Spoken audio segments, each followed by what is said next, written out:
Welcome back, guys. This is WWE 2K15 Audio Universe Mode.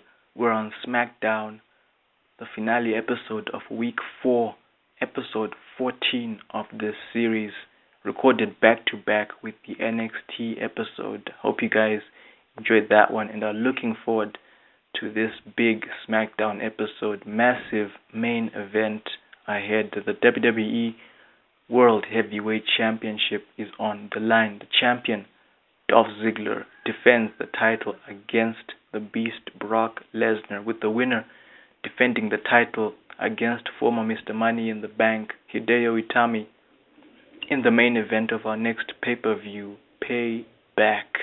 Also happening in this episode, guys, the return of the People's Champion, The Rock, as well as the return of the Texas Rattlesnake, Stone Cold Steve Austin, and the United States Champion, the man.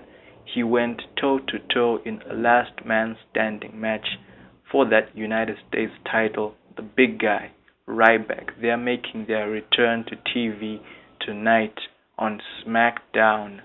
Hoping to upload both of these episodes back to back for you guys, so you can end the weekend with 2 fresh episodes of Audio Universe Mode.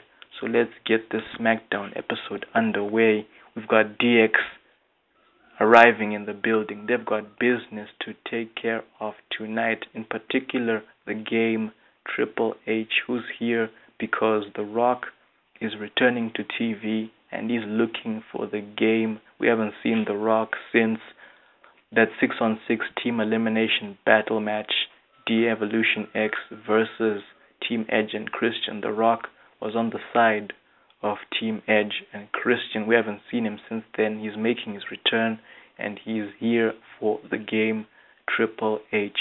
The general manager catches up with DX and he's got news for the New Age Outlaws. They are competing in the opening match, tag team action, against the Shield's own Lunatic Fringe, Dean Ambrose, and the Architect, Seth Rollins. This is coming from the action that these two teams had during that 6-on-6 team elimination battle match.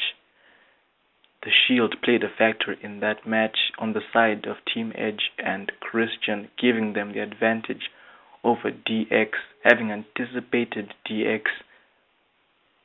with their own plan B, which was in the form of the Intercontinental Champion Randy Orton, who came in early in the match after the elimination of Edge and Christian. He gave DX a numbers advantage over the team, but the Shield would come in later to turn the tables on DX and give Team Edge and Christian that numbers advantage and lead them to victory. But kicking off our Smackdown episode, the New Age Outlaws taking on Dean Ambrose and Seth Rollins in a battle of new school, old school, I'd say, versus new school. The former multi-time tag team champions, Road Dogg and Billy Gunn, proving that they can hang with these new guys. They've got old school style on their side. They can give these guys a fight, and this forces Ambrose and Seth Rollins to step up and dial into that old school style, bring in their own New Age styles against these future Hall of Famers.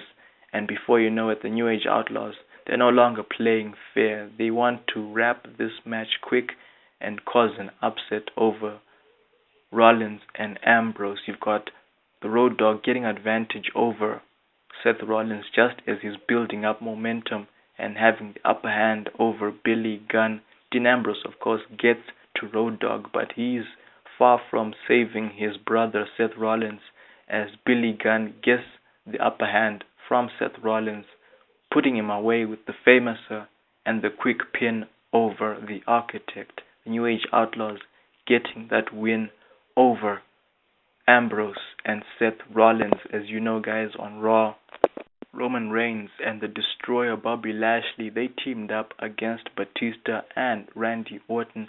They got the win over the Animal and the Viper, thanks to some interference from Cody Rhodes, who had his eyes on the Intercontinental Champion, looking for some revenge based on what happened during that Intercontinental Championship match at Extreme Rules between Randy Orton and Cody Rhodes.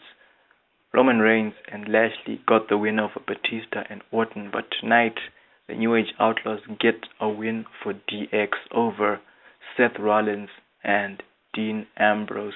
As this match is wrapping up, we go backstage where Eden Styles comes across the Advocate, Paul Heyman, as he's watching his client, I'd say, Brock Lesnar, preparing for his big match against Dolph Ziggler, the champion, later on.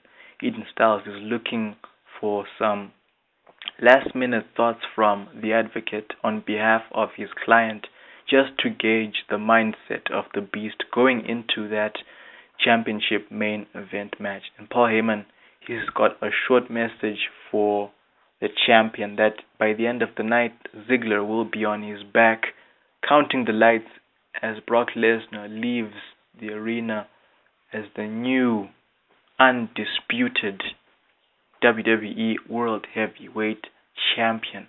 Paul Heyman guarantees that his client will walk out of Smackdown as the new champion.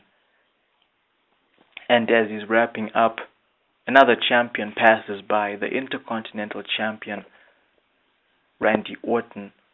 He exchanges looks with Paul Heyman and the Beast, but his attention is on Eden Styles. He's got a message for her. If she finds Cody Rhodes, she better let him know that Orton is waiting for him in the arena. He's going for the ring.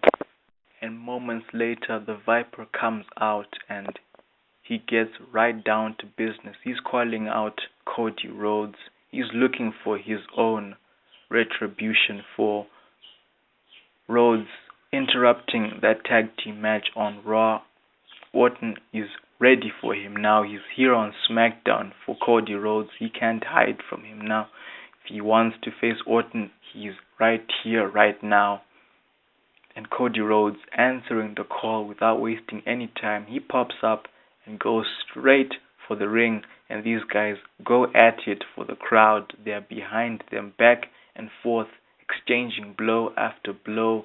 Orton looking to end things quickly with an RKO from nowhere, but Cody Rhodes, he scouts it from miles away, reversing that RKO, looking for the crossroads. But Orton slithering out of the ring, Cody Rhodes not letting him get away. They continue outside the ring, fighting on the walkway, going towards the stage. By this time, of course, security has come up to break them up. With them is the general manager, Teddy Long, looking to defuse the situation before it can get any worse. These guys cannot wait for a match at Payback. Rather, he's going to give them a match on the next SmackDown episode, Week 5, the finale episode of that coming up. The main event for that SmackDown for the Intercontinental Championship. Randy Orton defends the title against Cody Rhodes in a rematch to their Extreme Rules battle. This time it will be in a street fight because these guys, they will fight each other until one of them gets disqualified. But now, with the street fight, no disqualification, no rules, no limits, nothing to hold them back. They can go all out in that main event next SmackDown. Intercontinental Championship is on the line. And we move on to match number 2, tag team action. Naomi and Tamina, Team Bad, Beautiful and Dangerous, with a massive chip on their shoulders, having defeated the legends Lita and Trish Stratus in the previous episode on NXT. They're here on SmackDown. The challenge, the hunt, and the quest to become the next number 1 contenders for the WWE Women's Tag Team titles continues here on SmackDown. These two ladies are here and they're ready to take on any team of female wrestlers who want to step up and challenge them for that claim to become the next contenders for the tag team championship titles. Anyone from backstage who wants to step up is more than welcome. They're ready and they won't leave the ring until someone comes up and faces them. Doesn't take long for the music to hit, and who comes in but the Bella twins, Nikki and Brie Bella. They're coming in to accept the challenge against Naomi and Tamina. We've got the Bella twins versus Team Bad. Battle for the #1 contendership for the tag team titles.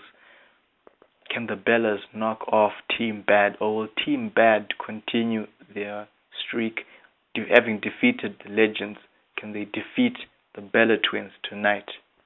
Now, Team Bad want to prove to everyone that they are the baddest duo of female wrestlers right now in the WWE, having taken down Legends, but facing them tonight are a team that is no stranger, for obvious reasons, to tag team action. They give Team Bad a fight, taking them out of their comfort zone and forcing them to step up and take them seriously. Physical contest going on between Nikki Bella and Tamina, while a more technical encounter happens between Naomi, proud of being very athletic, versus Brie Bella. When you talk of chemistry, the Bella twins display a superior chemistry over Team Bad, and this brings out that aggression that Naomi and Tamina displayed against the Legends in their match on NXT. But the Bella twins took the time to watch that match, study and prepare for Team Bad, and they've been anticipating that aggression to come out, and they work around it.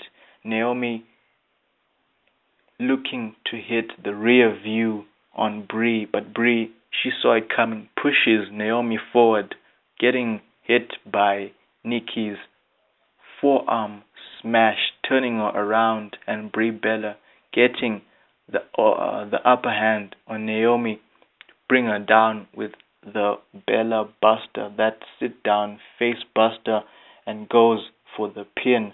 Tamina, of course, unable to save Naomi because Nikki takes her down with a spear through one of the barricades, taking her down. And the Brie and the Bella twins, they get that upset win over Team Bad, putting themselves in the race for contendership.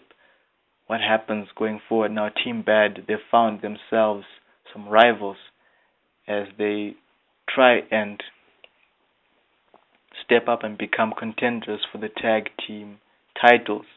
Can the Bella twins cause an upset and defeat Team Bad again and move forward in line to become contenders for the tag titles? We'll find out as the month goes on. But right now, the Bella twins, they get a win over Team Bad. Beautiful and dangerous. Not a good night for them tonight. And now, the return of the Texas Rattlesnakes, Stone Cold Steve Austin and the United States champion Ryback. They're backstage making their way to the ring when they come across the People's Champion, The Rock, who's also preparing to make his way to the ring later on and address Triple H. The Rock, he's happy to see Austin is active again. He gives props to Ryback for putting on an epic match against this Hall of Famer, Stone Cold Steve Austin, and gives props to both of them for the epic match that they had at Extreme Rules, that last man standing match that took both of these men to their limits, with Ryback coming in barely in the end to retain the championship. And we move back to the ring as Stone Cold and Ryback make their way there. The crowd ready to welcome them back since their epic match at Extreme Rules.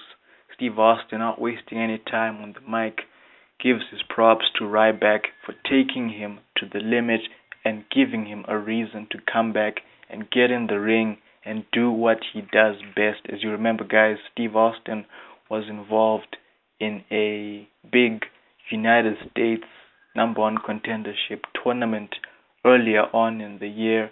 He won that tournament and would get the chance to fight Ryback for the title at WrestleMania. It was a 60-minute Iron Man match, ended in a draw, and previous month the general manager decided to start a best of 5 series between these two guys. Stone Cold Steve Austin won the first 2 matches. Ryback, with a comeback, won the last 2 matches, and it led to their big payoff match at Extreme Rules. So Austin is glad that Ryback stepped up to be the champion he was hoping he will be. He gave Austin a fight.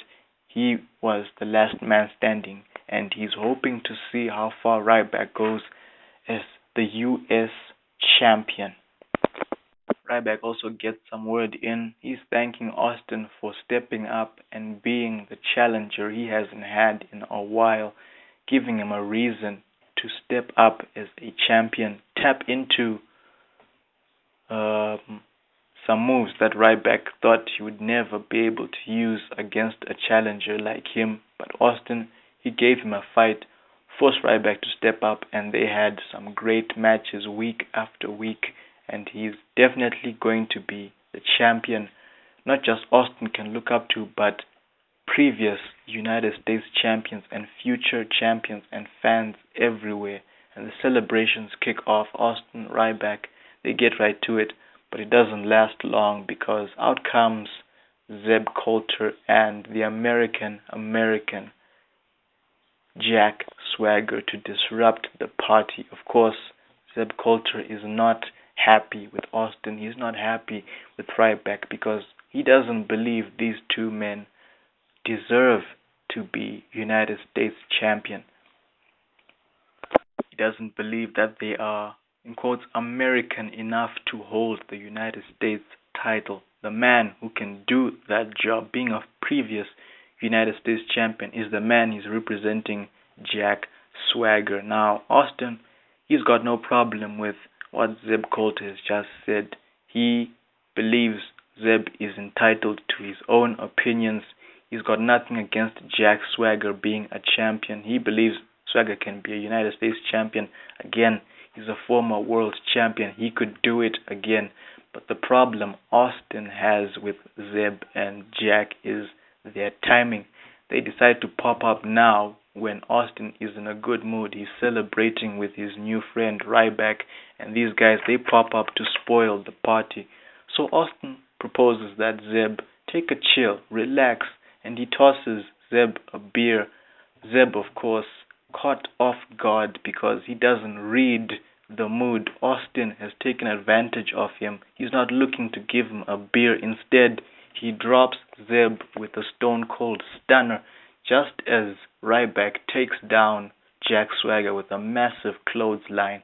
The All-American quick to retreat with his manager Zeb. They're not going to ruin this party. Austin and Ryback, they continue their celebrations and are joined by the people's champion, the great one, The Rock. He finally makes his appearance into the arena. The crowd more than excited to have The Rock and Austin in the same ring just after seeing a stone cold stunner. The Rock is not surprised to see Jack Swagger and Zeb leaving the arena. He joins these three men, but he's got business of his own to take care of. He calls out the game Triple H. Cerebral Assassin answers the call, popping up with the Nature Boy, Ric Flair. These two guys, they took out The Rock in that 6-on-6 team elimination battle match. They teamed up on The Rock, they eliminated him, and they pop up and wonder why The Rock is so keen to see the game Triple H. And The Rock, he makes his intentions clear. He wants vengeance. He wants some payback, and he wants a one-on-one match against the game at Payback. Now the game, of course, he asks The Rock why would he want a one-on-one match, knowing that DX has his back and they could pop up and take care of The Rock during these remaining weeks leading up to Payback. And The Rock, that's when he gets to the game's ego and tells him that He doesn't need a team to take care of Triple H. He's challenging him to a one-on-one match. If the game can't step up and face The Rock one-on-one, then who's the bigger man right now? And this is where Ric Flair steps in and reminds The Rock that just like most of the participants who were in that 6-on-6 team elimination battle, The Rock is not at 100%. In fact, if he wants to take on Triple H, he has to prove himself against the Nature Boy. So he offers his own challenge. Face The Rock one-on-one on this coming episode of Monday Night Raw. If The Rock can defeat Ric Flair, he can challenge Triple H he can challenge Triple H one-on-one at Payback. The game not having any problem with that. He's got confidence in Ric Flair, the Nature Boy, getting his back. And The Rock, he turns to Austin and he turns back to the game, and he'll accept the match against the Nature Boy on one condition. This is when Steve Austin comes in and he'll be special guest referee for that match on Raw. He's not doing this as a favor to The Rock. He's doing it because, well, Monday Night Raw, you've got the Nature Boy, Ric Flair, you've got the game, Triple H, DX will be there, The Rock will be there, Steve Austin, he's got nothing better to do on Monday Night Raw, so he wants to do something, and he'll be in that match, ladies and gentlemen, and there's nothing that these men can do because that is the bottom line. So there you have it, ladies and gentlemen. The Rock taking on the Nature Boy, Ric Flair, this coming episode on Raw. And Steve Austin will be the special guest referee. If The Rock can defeat the Nature Boy, Triple H will face him at Payback one-on-one. Classic match, guys. Hopefully, future match for Payback. Look forward to that match, hopefully, and the match happening on Raw. And now, it is time for our main event. WWE World Heavyweight Championship is on the line.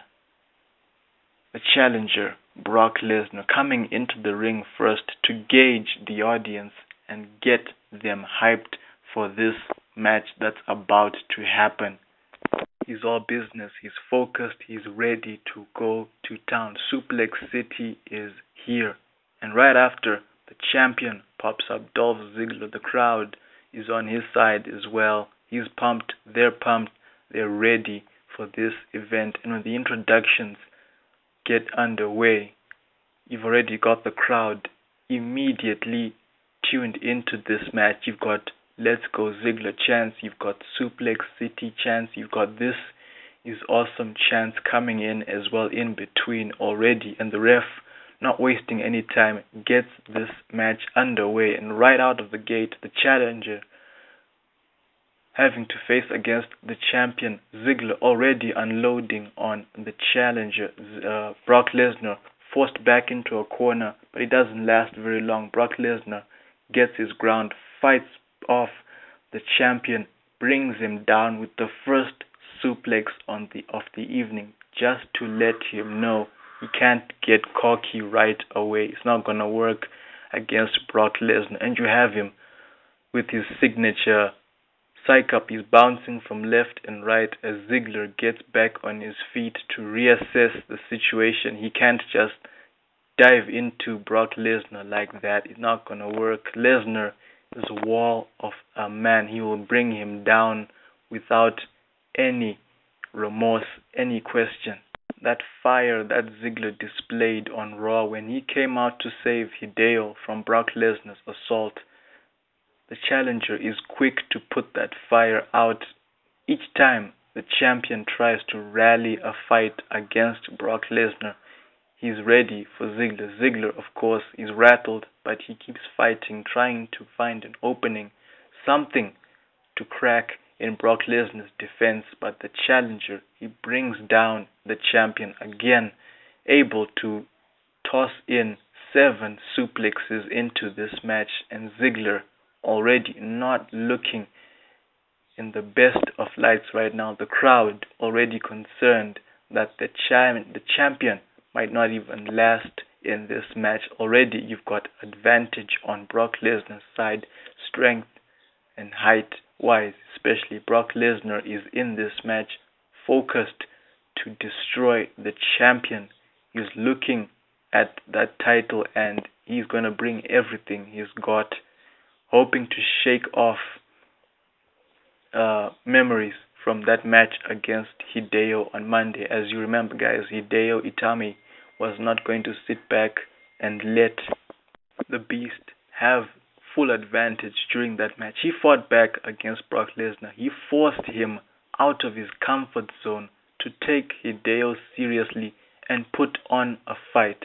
This is where Hideo had the advantage over Brock Lesnar. But in doing that, he forced Brock Lesnar to not just take Hideo seriously, but build up that frustration because he's not there, unable to dominate over Hideo. And with Ziggler, of course, bringing that into this match, agitating Lesnar, forcing him to step out of his comfort zone and take the champion seriously. You've got this title on the line. You can't expect Ziggler to just lie back and let you take advantage.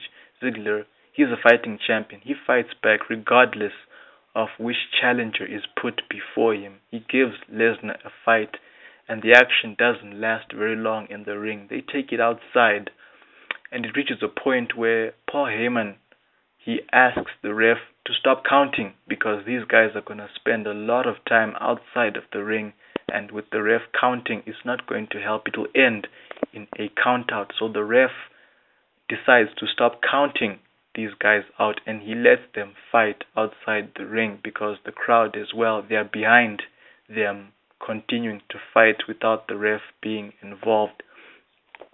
It's outside where the champion finally gets the advantage over Brock Lesnar, having avoided moves like a spear through one of the barricades. Brock Lesnar goes into one of those barricades, Ziggler dodging out of the way of that, getting his hands on Lesnar and taking the action back into the ring where he's hoping to slow down the pace and wear the challenger out, having realized that he can't use his quick rapid fire offense against Brock Lesnar. It's not going to work. He has to change tactics, slow the pace down, wear the Beast out, and then with the energy he's got left, he can get back to his usual routine, that rapid fire offense that Ziggler is known for. You've got Heyman outside the ring. He's observant. He's aware of what Ziggler is trying to do, and he tries to let Lesnar know that Ziggler is trying to wear you out. Fight back. And this psychs up the Beast until he starts fighting back against the champion, and you've got an exchange of blows. Brock Lesnar getting some in, Ziggler fighting back, getting some in on Lesnar until Ziggler again gets the advantage over the Beast. By this time, the Beast is in his last tank of energy. He's trying to keep up on his feet. Ziggler as well, exhausted. But as you know, during those last moments when you think Ziggler is down for the count, that's when he taps into that extra tank of energy to fight against Brock Lesnar. And this fuels the Beast to go for that surprise F5 just when Ziggler was looking to unload once more on the challenger. But that surprise F5, built up on frustration, puts the champion down, and immediately the challenger goes for that cover. The ref counts. Ziggler is out. He gets up at 2 3/4, shocking the crowd. Heyman can't believe it. Brock Lesnar, he can't believe it, but he immediately shakes off his disbelief. He's pissed off. He's going to go for another F5 on the champion. But it's not to be, as the champion with some life left counters that F5 attempt, turns it into that super DDT, bringing the Beast down. But he's not done there. He immediately applies that sleeper hold, locked in on the Beast. And as you can imagine now, by this time, the challenger is exhausted. The trauma that he's faced to the head, and Ziggler has taken advantage right from that massive DDT. He goes for the sleeper hold right in the middle of the ring. Heyman is outside. He's going crazy. The crowd on their feet now because the challenger is caught unaware. He didn't expect that DDT or the sleeper hold. And the champion, he's got it locked in, middle of the ring, nowhere to go. Lesnar desperate to shake off the champion, but he's got the sleeper hold locked in, nowhere to go, nowhere near the ropes.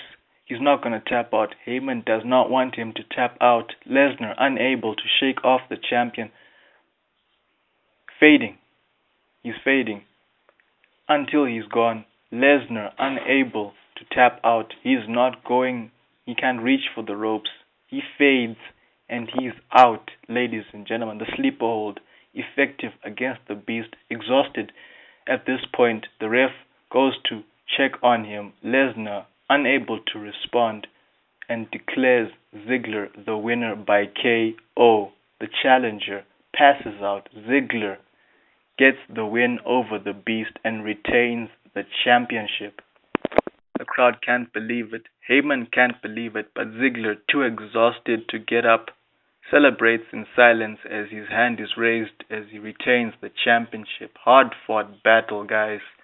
Respect to Ziggler, overcoming his biggest challenge yet. And this ends our Smackdown, guys. I hope you enjoyed it. Looking forward to Raw.